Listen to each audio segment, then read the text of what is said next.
ನಮ್ಮೆಲ್ಲರ ಗುರುಗಳಾದ ಬ್ರಹ್ಮರ್ಷಿ ಪಿತಾಮಹ ಡಾಕ್ಟರ್ ಸುಭಾಷ್ ಪತ್ರಿಜಿಯವರಿಗೆ, ಸ್ವರ್ಣಮಾಲಾ ಅಮ್ಮನವರಿಗೆ, ಮಹಾತಾರ್ ಬಾಬಾಜಿಯವರಿಗೆ, ಪ್ರಕೃತಿ ಮಾತೆಗೆ, ನನ್ನ ತಂದೆ ತಾಯಿಯವರಿಗೆ, ಮಹಾತಾರ್ ಫೌಂಡೇಶನ್ ಸಂಸ್ಥಾಪಕರಾದಂತಹ ರಂಗನಾಥ್ ಗುರುಜಿಯವರಿಗೆ ಅನಂತ ವಂದನೆಯನ್ನು ಸಲ್ಲಿಸುತ್ತಾ, ವೇದಿಕೆಯಲ್ಲಿರುವ ಎಲ್ಲ ನನ್ನ ಧ್ಯಾನ ಮಿತ್ರರಿಗೂ ಅನಂತ ಪ್ರಣಾಮಗಳು, ಧ್ಯಾನದ ನಮಸ್ಕಾರ.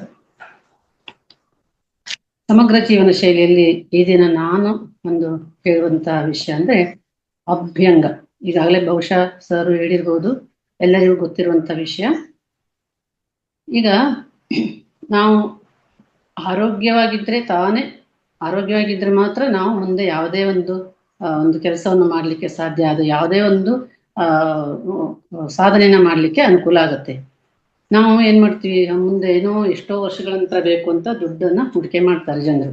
ಅದೇ ತರ ನಮ್ಮ ಆರೋಗ್ಯದಲ್ಲಿ ನಾವು ಮುಂದೆ ಇನ್ನೂ ತುಂಬಾ ಚೆನ್ನಾಗಿರ್ಬೇಕಂದ್ರೆ ಈಗಿಂದನೇ ಅಂದ್ರೆ ಮೊದಲಿಂದನೇ ನಮ್ಮ ಆರೋಗ್ಯವನ್ನ ಸುಧಾರಿಸ್ಕೋತಾ ಬಂದ್ರೆ ಹೆಚ್ಚು ಕಾಲ ಆರೋಗ್ಯವಂತರಾಗಿ ಜೀವನ ನಡೆಸಲಿಕ್ಕೆ ಅನುಕೂಲ ಆಗುತ್ತೆ. ಅದರಲ್ಲಿ ಹೆಚ್ಚು ಒಂದು ಲಾಭವನ್ನು ಕೊಡುವಂತ ಒಂದು ವಿಷಯದಲ್ಲಿ ಅಭ್ಯಂಗ ಕೂಡ ಒಂದು ಅಂಶ. ಈಗ ಅಭ್ಯಂಗ, ಈಗ ನೋಡಿ, ನಾವು ಸಾಮಾನ್ಯ ಈಗ ಮೊದಲೆಲ್ಲ ಏನು ಎಷ್ಟು ಹಳೆ ಜನರೆಲ್ಲ, ನಮಗೂ ಗೊತ್ತಿದೆ, ಸಣ್ಣಕ್ಕಿರುವಾಗ ನಾವು ಸ್ಕೂಲ್ ಹೋಗೋ ಟೈಮಲ್ಲಿ ಅಜ್ಜಿಯರು ಅವರೆಲ್ಲ ಯುಗಾದಿ ಹಬ್ಬದಲ್ಲಿ, ದೀಪಾವಳಿಲಿ ಅಥವಾ ಸಂಕ್ರಾಂತಿ ಈ ತರದಲ್ಲಿ ಎಣ್ಣೆ ಸ್ನಾನ ಮಾಡಿಸ್ತೀನಿ ಅಂತ ಎಲ್ಲರಿಗೂ ಎಣ್ಣೆ ಸ್ನಾನ ಮಾಡಿಸೋದು. ಈಗ ಅದು ಸ್ವಲ್ಪ ಮರೆ ಆಗ್ತಾ ಇದೆ, ಈಗಿನ ಒಂದು ಒತ್ತಡದ ಜೀವನ ಶೈಲಿಯಲ್ಲಿ ಮರೆ ಆಗ್ತಾ ಇದೆ. ಆದ್ರೆ ಅದರಿಂದ ಎಷ್ಟು ಉಪಯೋಗ ಇದೆ. ಮೊದಲಿನವರು ಹೇಗೆ ಅವರ ಒಂದು ಜೀವನ ಶೈಲಿನ ನಡೆಸ್ಕೊಂಡು ಬಂದ್ರು, ಅಭ್ಯಂಗ ಇರ್ಬೋದು, ಅವರ ಒಂದು ಒಳ್ಳೆಯ ಹವ್ಯಾಸದ ಮೂಲಕ, ಅದನ್ನ ನಾವು ಹೇಳೋದಾದ್ರೆ, ಈಗ ಅಭ್ಯಂಗ ಅಂದ್ರೆ ಏನು, ಈ ಅಭ್ಯಂಗದ ಮೂಲಕ ಎಷ್ಟೊಂದು ತೊಂದರೆಗಳನ್ನು ನಿವಾರಣೆ ಮಾಡ್ಕೊಳ್ಬೋದು ಅನ್ನೋದನ್ನ ತಿಳ್ಕೊಳ್ಳೋಣ. ಹಾಗಂದ್ರೆ ಅಭ್ಯಂಗ ಮಾಡೋದ್ರಿಂದ ಏನು ಪ್ರಯೋಜನ? ಅಭ್ಯಂಗ ಅಂದ್ರೆ ಸಾಮಾನ್ಯ ಎಣ್ಣೆಯನ್ನ ಮಸಾಜ್ ಮಾಡುವಂಥದ್ದು ಅಂತ, ಅದಾದ ನಂತರ ಕೆಲವು ಸಮಯದ ನಂತರ ಸ್ನಾನ ಮಾಡುವಂಥ ಅಭ್ಯಂಗ ಸ್ನಾನ. ಈ ಅಭ್ಯಂಗವನ್ನ ಮಾಡೋದ್ರಿಂದ ನಮ್ಮ ದೇಹಕ್ಕೆ ಎಷ್ಟು ಅನುಕೂಲ ಇದೆ, ಯಾವ್ಯಾವ ರೀತಿಯ ಪ್ರಯೋಜನ ಆಗುತ್ತೆ ಅಂತ ನೋಡೋಣ. ಇದನ್ನ ಪ್ರತಿನಿತ್ಯ ಸಾಧ್ಯವಾದ್ರೆ ಪ್ರತಿನಿತ್ಯವೂ ಈ ಪುಸ್ತಕವನ್ನ ನಾನು ಆಯುರ್ವೇದಿಕ್ ಡಾಕ್ಟರ್, ಆಯುರ್ವೇದ ತೋರಿದ ದಾರಿ ಒಬ್ಬರ ಆಯುರ್ವೇದ ವೈದ್ಯರುವಂತ ಪುಸ್ತಕದಿಂದ ಆಯ್ದುಕೊಂಡಿದ್ದೀನಿ. ಅವ್ರು ಹೇಳ್ತಾರೆ, ಪ್ರತಿನಿತ್ಯವೂ ಅಭ್ಯಂಗವನ್ನ ಮಾಡಿಕೊಳ್ಳಬೇಕು. ಪ್ರತಿನಿತ್ಯ ಇಲ್ಲ ಅಂದ್ರೆ ವಾರದಲ್ಲಿ 3 ಅಥವಾ 4 ದಿನ ಆದ್ರೂ ಮಾಡ್ಕೊಳ್ಬೇಕು. ಈ ತರ ಪ್ರತಿದಿನ ಅಥವಾ ವಾರದಲ್ಲಿ 2-3 ದಿನ ಅಭ್ಯಂಗವನ್ನು ಮಾಡಿಕೊಳ್ಳೋದ್ರಿಂದ ಮುಪ್ಪು ಬೇಗ ಬರುವುದಿಲ್ಲ. ನೋಡಿ, ಕೆಲವರು 30-40 ವರ್ಷಕ್ಕೆ ವಯಸ್ಸಾದವ್ರ ತರ ಕಾಣ್ತಾರೆ, ಇನ್ನು ಕೆಲವರು 50-60 ವರ್ಷ ಆದ್ರೂ ಸಣ್ಣ ಹುಡುಗರ ತರ ಕಾಣ್ತಾರೆ. ಅಂದ್ರೆ ಮುಖದಲ್ಲಿ ಸುಕ್ಕುಗಟ್ಟೋದಿಲ್ಲ, ಅವರ ಒಂದು ತೇಜಸ್ಸು ಹಾಗಿರುತ್ತೆ. ಯಾಕೆ? ಕೆಲವೊಂದು ಒಳ್ಳೆಯ ಅಭ್ಯಾಸಗಳನ್ನ ರೂಢಿಸ್ಕೊಂಡಿರ್ತಾರೆ. ಈಗ ಮುಪ್ಪಿನಲ್ಲಿ ಕಾಣಿಸ್ಕೊಳ್ಳುವಂತ ಸಾಮಾನ್ಯ ಚಿಹ್ನೆಗಳು ಬೇಗ ಕಾಣಿಸ್ಕೊಳ್ಳಿಲ್ಲ. ಮುಖ ಸುಕ್ಕುಗಟ್ಟಿರ್ಬೋದು, ಅಥವಾ ಚರ್ಮ ಎಲ್ಲ ಒಂಥರ ಕೈ ಎಲ್ಲ ನೋಡ್ರೆ ಗೊತ್ತಾಗುತ್ತೆ ಕೆಲವರಿಗೆ, ಆ ತರ ಆಗೋದಿಲ್ಲ. ಹಾಗೆ 60ಕ್ಕೆ ಬರುವ ಮುಪ್ಪು 70ಕ್ಕೆ ಅಥವಾ 80ನೇ ವಯಸ್ಸಿಗೆ ಹೊತ್ತಂದ್ರೆ 10-20 ವರ್ಷ ಇನ್ನೂ ಸಣ್ಣವ್ರ ತರ ಕಾಣಿಸ್ತಾರೆ. ಬೇಗನೆ ಸುಸ್ತಾಗುದಿಲ್ಲ, ಯಾವಾಗ್ಲೂ ಒಂಥರ ಚಟುವಟಿಕೆಯಿಂದ ಆಕ್ಟಿವ್ ಆಗಿರ್ಲಿಕ್ಕೆ ಅನುಕೂಲ ಆಗುತ್ತೆ. ಹಾಗೆ ದೇಹದ ಶಕ್ತಿ ಕೂಡ ತುಂಬಾ ಚೆನ್ನಾಗಿ ಇರುತ್ತೆ. ಯಾವಾಗ ನೋಡ್ರು ಒಂಥರ ಅದು ಮಾಡ್ಬೇಕು ಇದು ಮಾಡ್ಬೇಕು ಅಂತ ಹುಮ್ಮಸ್ಸು ಉಂಟಾಗುತ್ತೆ. ಮಾನಸಿಕವಾಗಿ ಕೂಡ ತುಂಬಾ ಅನುಕೂಲ ಆಗುತ್ತೆ. ಹಾಗೆ ವಾತ ರೋಗಗಳು ಬರೋದಿಲ್ಲ. ಈಗ ಹೇಳ್ತೀವಿ ವಾತರೋಗ ಅಂದ್ರೆ ಬರೀ ಕಾಲು ನೋವು, ಸೊಂಟ ನೋವು ಅಥವಾ ಅದಷ್ಟೇ ಅಲ್ಲ, ಪಾರ್ಕಿನ್ಸನ್ಸ್ ಅಂತಾರೆ, ಪ್ಯಾರಲಿಸಿಸ್ ಅಂತಾರೆ. ಈಗ ತುಟಿ ಒಡೆಯೋದು, ಅರ್ಧಾಂಗವಾಯು, ಕಾಲ್ ಜೋಮ್ ಹಿಡಿಯೋದು, ಅಥವಾ ಕೂದಲು ಉದುರೋದು, ಮುಖ ಸುಕ್ಕುಗಟ್ಟೋದು, ಚರ್ಮ ಸುಕ್ಕುಗಟ್ಟೋದು, ಇದೆಲ್ಲ ಕೂಡ ಈ ಒಂದು ಏನದು ವಾತರೋಗದ ಅಡಿಯಲ್ಲಿಯೇ ಬರ್ತದೆ ಅಂತ ಹೇಳ್ತಾರೆ ಅವರು. ಚರ್ಮದ ಆರೋಗ್ಯ ಅಭ್ಯಂಗದಿಂದ ತುಂಬಾ ಚೆನ್ನಾಗಿ ಇರುತ್ತದೆ. ವಯಸ್ಸಾದಂತೆ ಚರ್ಮ ಸುಕ್ಕಾಗುವುದು ತಪ್ಪುತ್ತದೆ.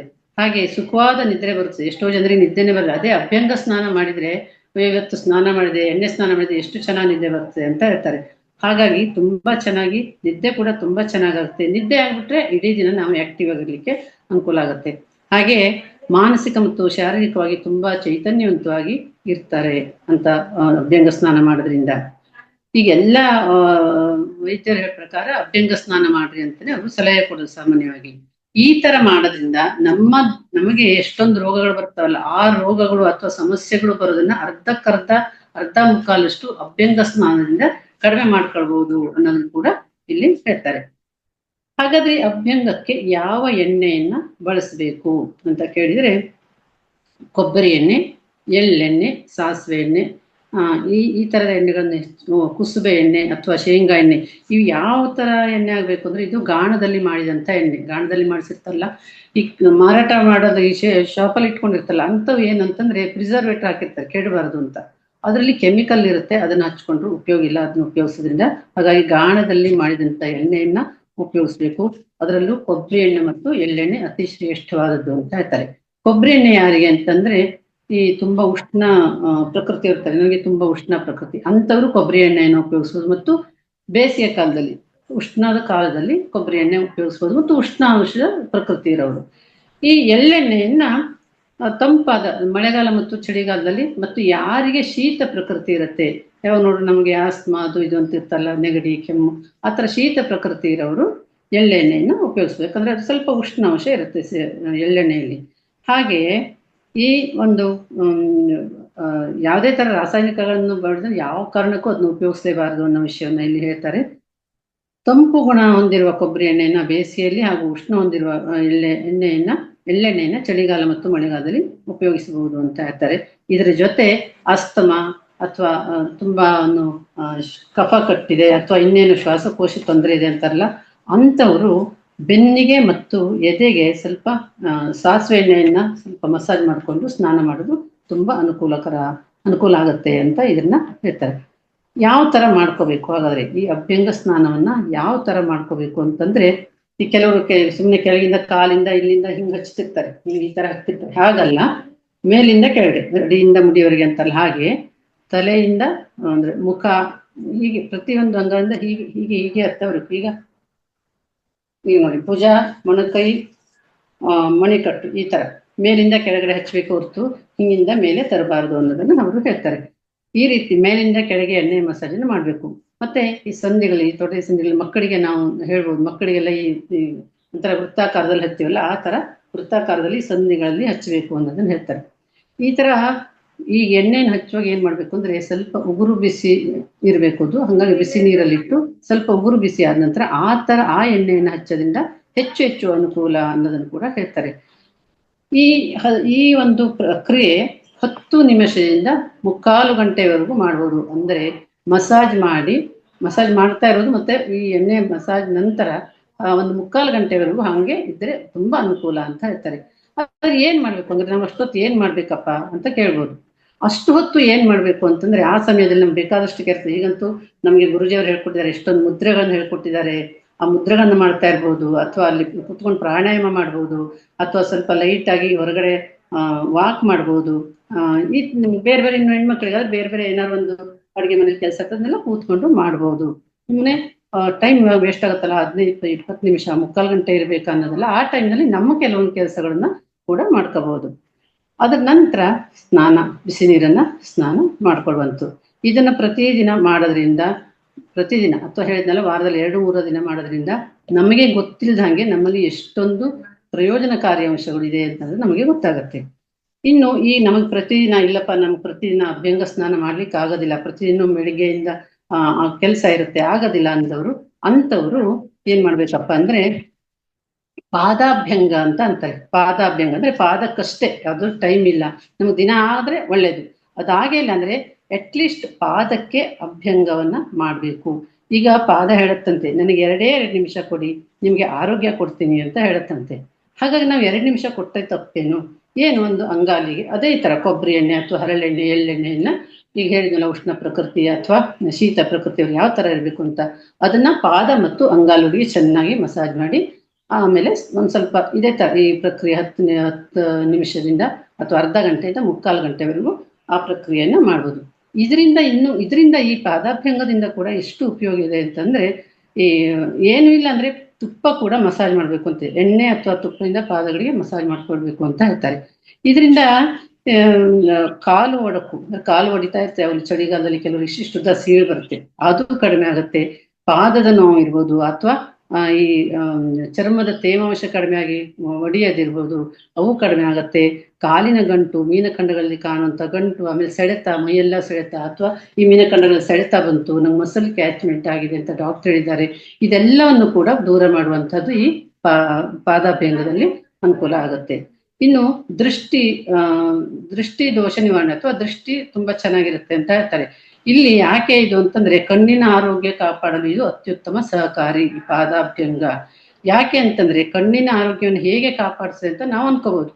ಈಗ ದೇಹದಲ್ಲಿ ಒಂದಕ್ಕೊಂದು ಸಂಬಂಧ ಇರೋದ್ರಿಂದ ಕೆಲವು ಎಲ್ಲ ಅಂಗಾಂಗಗಳು, ದೇಹದ ಅಂಗಾಂಗಗಳು ಒಂದಕ್ಕೊಂದು ಪರಸ್ಪರ ಸಂಬಂಧವನ್ನು ಹೊಂದಿರೋದ್ರಿಂದ ಅಕ್ಯುಪ್ರೆಷರ್ ಅಥವಾ ರಿಫ್ಲೆಕ್ಸಾಲಜಿ ಸಿದ್ಧಾಂತದ ಪ್ರಕಾರ ನಮ್ಮ ಇಡೀ ದೇಹದ ಅಂಗಾಂಗಗಳಿಗೆ ಸಂಬಂಧಿಸಿದ ಬಿಂದುಗಳು ನಮ್ಮ ಪಾದದಲ್ಲಿವೆ. ಹಾಗಾಗಿ ಆ ಪಾದದಲ್ಲಿ ಒತ್ತಡ ಹಾಕಿ ಮಸಾಜ್ ಮಾಡೋದ್ರಿಂದ ನಮ್ಮ ದೇಹದಲ್ಲಿರುವಂತಹ ಕೆಲವು ಅಂಗಾಂಗಗಳಿಗೆ ಆರೋಗ್ಯ ವೃದ್ಧಿ ಆಗುತ್ತದೆ. ಇದು ಒಂದು ಸೈದ್ಧಾಂತಿಕವಾದ ಅಂಶ ಅಂತ ಹೇಳ್ತಾರೆ. ತುಂಬಾ ಚೆನ್ನಾಗಿ ಅದರ ತರ ಇಲ್ಲಿ ತುಂಬಾ ಚೆನ್ನಾಗಿ ನಿದ್ರೆ ಬರುತ್ತೆ, ಮಾನಸಿಕ ಒತ್ತಡ ಕಡಿಮೆ ಆಗುತ್ತೆ, ಆಮೇಲೆ ದೈಹಿಕವಾಗಿ ಕೂಡ ಆಕ್ಟಿವ್ ಆಗಿರ್ಲಿಕ್ಕೆ ತುಂಬಾ ಅನುಕೂಲ ಆಗುತ್ತೆ. ಇದಕ್ಕೆ ಕೂಡ ಇನ್ನು ಹೆಚ್ಚು ಅಂದ್ರೆ ಈ ಅಭ್ಯಂಗವನ್ನ ಯಾರು ಮಾಡ್ಬೇಕು, ಯಾರು ಮಾಡಿಲ್ಲ ಅಂದ್ರೂ ಪರವಾಗಿಲ್ಲ. ಇವರು ಹೇಳೋ ಪ್ರಕಾರ ಡಯಾಬಿಟಿಸ್ ಇದ್ದವರು, ಶುಗರ್ ಕಾಯಿಲೆ ಇರೋರು ಖಂಡಿತವಾಗ್ಲೂ ಪ್ರತಿನಿತ್ಯ ಮಾಡ್ರಿ, ಅದನ್ನ ಮಾಡಿಲ್ಲ ಅಂದ್ರೂ ಪರವಾಗಿಲ್ಲ, ಪಾದಾಭ್ಯಂಗವನ್ನ ಮಾಡ್ರಿ ಅಂತ ಹೇಳ್ತಾರೆ. ಯಾಕೆ ಅಂತಂದ್ರೆ ಈ ಡಯಾಬಿಟಿಸ್ ಇದ್ದವರು ಕಂಪಲ್ಸರಿ ಮಾಡ್ಬೇಕು ಅನ್ನೋದು. ಯಾಕೆ ಅಂದ್ರೆ ಬರ್ತಾ ಬರ್ತಾ ಈ ಡಯಾಬಿಟಿಸ್ ಇರೋರು ಅವರು ಒಂದು ನಿರ್ಲಕ್ಷ್ಯದಿಂದ ಚೆನ್ನಾಗುತ್ತೆ ಅಂತ ಬಿಟ್ರೆ, ಅಥವಾ ಅವ್ರ ಆರೋಗ್ಯವನ್ನ ಸುಧಾರಿಸ್ಕೊಳ್ಳಿಕ್ಕೆ ಅವ್ರಿಗೆ ಇಂಟ್ರೆಸ್ಟ್ ಇಲ್ಲ ಅಂದ್ರೆ ಬರೇ ವೈದ್ಯರ ಹತ್ರ ಹೋಗ್ತಾ ಇದ್ರೆ ಬರ್ತಾ ಬರ್ತಾ ಏನಾಗುತ್ತೆ ಅಂದ್ರೆ ಬರೀ ಟ್ಯಾಬ್ಲೆಟ್ ಹೋಗ್ತಾ ಇದ್ದು ಆ ಪಾದ ಡಯಾಬಿಟಿಕ್ ಫೂಟ್ ಅಂತಾರೆ. ಡಯಾಬಿಟಿಕ್ ಫೂಟ್ ಅಂತೂ ತುಂಬಾ ಕಾಂಪ್ಲಿಕೇಶನ್ ಒಂದು ಅಂತ ಹೇಳ್ಬೋದು. ಅದ್ರಲ್ಲಿ ಏನಾಗುತ್ತೆ ತುಂಬಾ ಡಯಾಬಿಟಿಕ್ ಆಗಿ ಅದ್ರದ್ದು ಒಂದು ಕಾಂಪ್ಲಿಕೇಶನ್ ಅಂದ್ರೆ diabetic neuropathy, diabetic nephropathy, diabetic retinopathy ಅಂತ ಹೇಳ್ತಾರೆ. ಡಯಾಬಿಟಿಕ್ ರೆಟಿನೋಪತಿ ಅಂದ್ರೆ ಕಣ್ಣಿನ ನರಗಳ ಮೇಲೆ ಕೆಟ್ಟ ಪರಿಣಾಮವನ್ನು ಅಂದ್ರೆ ದುಷ್ಪರಿಣಾಮವನ್ನು ಬೀರುವಂತದ್ದು. ಡಯಾಬಿಟಿಕ್ ನೆಫ್ರೋಪತಿ ಅಂದ್ರೆ ಕಿಡ್ನಿ ಮೇಲೆ ಅಂದ್ರೆ ನಮ್ಮ ಮೂತ್ರಪಿಂಡದ ಮೇಲೆ ತೊಂದರೆಯನ್ನು ಉಂಟು ಮಾಡುವಂತದ್ದು, ದುಷ್ಪರಿಣಾಮ ಆಗುತ್ತೆ. ಹಾಗೆ ಡಯಾಬಿಟಿಕ್ ನ್ಯೂರೋಪತಿ ಅಂತಂದ್ರೆ ನಮ್ಮ ದೇಹದ ನರಗಳಲ್ಲಿ ತೊಂದರೆಯನ್ನು ಉಂಟು ಮಾಡುತ್ತೆ. ಇಷ್ಟು ಒಂದು ಡಯಾಬಿಟಿಕ್ ಇಂದ ಆಗುವಂತ ದುಷ್ಪರಿಣಾಮಗಳು. ಈ ಅಭ್ಯಂಗವನ್ನು ಮಾಡ್ತಾ ಇರೋದ್ರಿಂದ ಪ್ರತಿನಿತ್ಯ ಅಭ್ಯಂಗವನ್ನು ಮಾಡಿದರೆ, ಕಾಲಿನ ಅಭ್ಯಂಗವನ್ನು ಮಾಡಿದ್ರೆ, ಪಾದಾಭ್ಯಂಗವನ್ನು ಮಾಡಿದ್ರೆ ಈ ನಮ್ಮ ಡಯಾಬಿಟಿಕ್ ಅನ್ನೋದು ದೂರಾಗಿ ಕಾಂಪ್ಲಿಕೇಶನ್ ಎಲ್ಲ ತಡೆಗಟ್ಟಬಹುದು ಅಂತ ಹೇಳ್ತಾರೆ. ಡಯಾಬಿಟಿಕ್ ರೆಟಿನೋಪತಿ ಕಣ್ಣಿನ ನರಗಳ ಮೇಲೆ ಮತ್ತು ಮಧುಮೇಹದ ಯಾಕೆ ಬರ್ತದೆ, ಮಧುಮೇಹದ ಕಾರಣದಿಂದ ಈ ಒಂದು ದುಷ್ಪರಿಣಾಮ ಉಂಟಾಗುವಂಥದ್ದು, ಅದರ ಒಂದು ಕಾಂಪ್ಲಿಕೇಶನ್ ಇಂದಾಗಿ. ಹಾಗೆ ಇದೆಲ್ಲವನ್ನು ಕಡಿಮೆ ಮಾಡಿದ್ರೆ ಈ ದುಷ್ಪರಿಣಾಮವನ್ನ ಕಡಿಮೆ ಮಾಡಿ ಆರೋಗ್ಯವಂತ ಒಂದು ಪಾದವನ್ನ ಅಥವಾ ನಮ್ಮ ದೇಹವನ್ನ ಆರೋಗ್ಯವಂತವಾಗಿರೋದ್ರಲ್ಲಿ ಇದು ತುಂಬಾ ಸಹಾಯ ಮಾಡುತ್ತೆ. ಹಾಗಾಗಿ ನಾವು ಪ್ರತಿನಿತ್ಯ ಅಭ್ಯಂಗವನ್ನ ಮಾಡ್ಬೋದು, ತಲೆಯ ಅಭ್ಯಂಗವನ್ನ ಮಾಡ್ಬೋದು, ಅಥವಾ ಬರೀ ಮೈಗಷ್ಟೇ ಅಭ್ಯಂಗವನ್ನ ಮಾಡ್ಬೋದು, ಅಥವಾ ಯಾವುದು ಇಲ್ಲ ಅಂದ್ರೆ ನಮ್ಮ ಪಾದಾಭ್ಯಂಗವನ್ನ ಮಾಡ್ರಿ ಅನ್ನುವಂತ ಮಾತನ್ನ ಇವರು ನಮ್ಮ ಬರೆದಿರುವಂತ ವೈದ್ಯರು ಹೇಳಿದ್ದಾರೆ. ಶಿರೋಭ್ಯಂಗ ಅಂತ ಕೂಡ ಹೇಳ್ತಾರೆ. ಶಿರೋಭ್ಯಂಗ ಅಂದ್ರೆ ತಲೆಗೆ ಎಣ್ಣೆ ಚೆನ್ನಾಗಿ ಮಸಾಜ್ ಮಾಡಿ ಅಭ್ಯಂಗ ಮಾಡುವಂಥದ್ದು. ಅದು ಕೂಡ ಆದ್ರೆ ಅದು ವಾರಕ್ಕೊಂದಿನಾರು ಮಾಡ್ರಿ ಅಂತಾರೆ. ನಮ್ಮನೇಲಿ ಹೆಂಗೆ ಅಂದ್ರೆ ನಾವು ಪ್ರತಿ ಶನಿವಾರ ಅಭ್ಯಂಗ ಸ್ನಾನ ಮಾಡೋದು, ಅದನ್ನು ರೂಢಿ ಮಾಡಿ, ದಿನ ಆಗೋದಿಲ್ಲ ಆದ್ರೆ ವಾರಕ್ಕೊಂದಿನ ಅಭ್ಯಂಗ ಸ್ನಾನ ಮಾಡೋದು ರೂಢಿಯಾಗಿ ಮಾಡ್ಕೊಂಡಿದೀವಿ. ಹಾಗಾಗಿ ಇದೆಲ್ಲ ವಿಷಯವನ್ನ ಹೇಳ್ತಾ ನನಗೆ ತಿಳಿದಷ್ಟು ನಾನು ಸಂಗ್ರಹ ಮಾಡಿದಷ್ಟು ಇಲ್ಲಿ ಬರೆದಿರುವಂತದ್ದು ಹೇಳಿದ್ದೀನಿ. ಇದರಲ್ಲಿ ಏನಾದ್ರು ಇದಕ್ಕೂ ಹೆಚ್ಚು ಯಾರು ಗೊತ್ತಿರೋದ್ರಿಂದ ವಿಷಯ ತಿಳಿಸ್ಬೋದು. ಹಾಗೆ ಎಲ್ಲರೂ ಕೂಡ ಅಭ್ಯಂಗ ಸ್ನಾನ ಎಲ್ಲರಿಗೂ ಗೊತ್ತಿದ್ರು ನಾನು ಯಾಕೆ ನಂಗೆ ಅನ್ನೋ ಇಷ್ಟ ಆಯ್ತು ಹೇಳೋಣ ಅಂತ ಅನಿಸ್ತು. ಮತ್ತೊಮ್ಮೆ ಮನನ ಮಾಡ್ಲಿಕ್ಕೆ ಅಂತ ಹೇಳ್ತಾ ಇದ್ದೀನಿ. ಎಲ್ಲರೂ ಅಭ್ಯಂಗ ಸ್ನಾನ ಮಾಡೋಣ, ನಮ್ಮ ಆರೋಗ್ಯವನ್ನು ಕಾಪಾಡ್ಕೊಳ್ಳೋಣ ಅಂತ ಹೇಳ್ತಾ ನನಗೆ ಅವಕಾಶ ಕೊಟ್ಟಿದ್ದಕ್ಕಾಗಿ ರಂಗನಾಥ್ ಗುರುಜಿಯವರಿಗೂ, ಗೀತಾ ಮೇಡಮ್ಗೂ, ಹಾಗೂ ಗುರುದೇವಿ ಮೇಡಮ್ಗೂ, ಲಕ್ಷ್ಮೀ ಮೇಡಮ್ಗೆ ಎಲ್ಲರಿಗೂ ಅನಂತ ವಂದನೆಗಳು. ಹಾಗೆ ಇಲ್ಲಿಯವರೆಗೆ ನನ್ನ ಮಾತುಗಳನ್ನು ಆಲಿಸಿದ ಎಲ್ಲ ಧ್ಯಾನ ಮಿತ್ರರಿಗೂ ಅನಂತ ಪ್ರಣಾಮಗಳು. Thank you.